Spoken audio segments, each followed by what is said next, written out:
ठाण्यात भटक्या कुत्र्यांचा वाढता प्रश्न आता गंभीर बनत चालला आहे. श्वानदंशाच्या घटनांमध्ये वाढ झाल्यामुळे नागरिकांमध्ये भीतीचे वातावरण आहे. याच पार्श्वभूमीवर ठाणे महानगरपालिकाने मोठं पाऊल उचललं आहे. तब्बल 7,000 भटक्या श्वानांचे लसीकरण करण्याची विशेष मोहीम हाती घेण्यात आली आहे. पुढील आठवडाभरातच 5,000 श्वानांचे लसीकरण पूर्ण करण्याचे उद्दिष्ट प्रशासनाने ठेवले आहे. रेबीजचा प्रादुर्भाव रोखण्यासाठी आणि नागरिकांच्या सुरक्षिततेसाठी ही मोहीम राबवली जात आहे.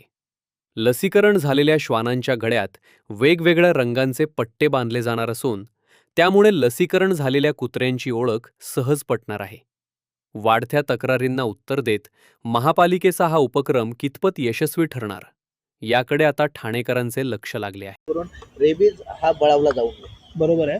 आजच आपण माननीय महापौर मॅडमच्या हस्ते एका योजनेचं उद्घाटन केलं आहे की आपण काही ज्या समाजामध्ये पशूंच्या बाबतीमध्ये प्रेम असलेल्या ज्या काही संस्था आहेत त्यांच्यामार्फत आपण आपली जी महानगरपालिकेची जी काही कर्मचारी वर्ग आहेत त्यांना घेऊन आणि ह्या प्रायव्हेट ज्या संस्था आहेत त्यांच्या माध्यमातून आपण आजपासून लसीकरणाचा कार्यक्रम हाती घेतला आहे भटक्या कुत्र्यांचा पर्टिक्युलरली.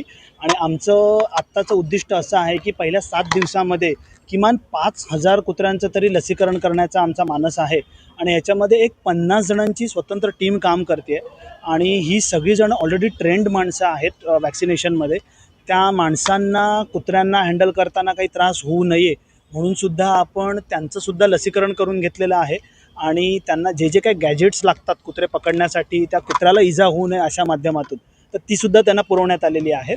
आज जवळपास सकाळपासून जे लसीकरण झालं आहे ते जवळपास 450 कुत्र्यांचं लसीकरण झालेलं आहे.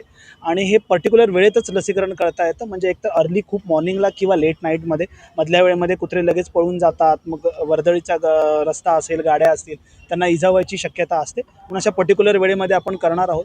आणि ह्याचा मागचा मानस असाच आहे की आपण हळूहळू त्यांचं लसीकरण करून त्यांच्यामुळे जे कुत्र्यांना किंवा माणसांना कुत्रा चावल्यानंतर जे काय रेबीज होऊ शकतो ते व्हायचं प्रमाण कुठेतरी अगदी अत्यल्प आणि नगण्य असलं पाहिजे. हाच सगळा आपला ह्याच्या मागचा प्रयत्न. काय आव्हान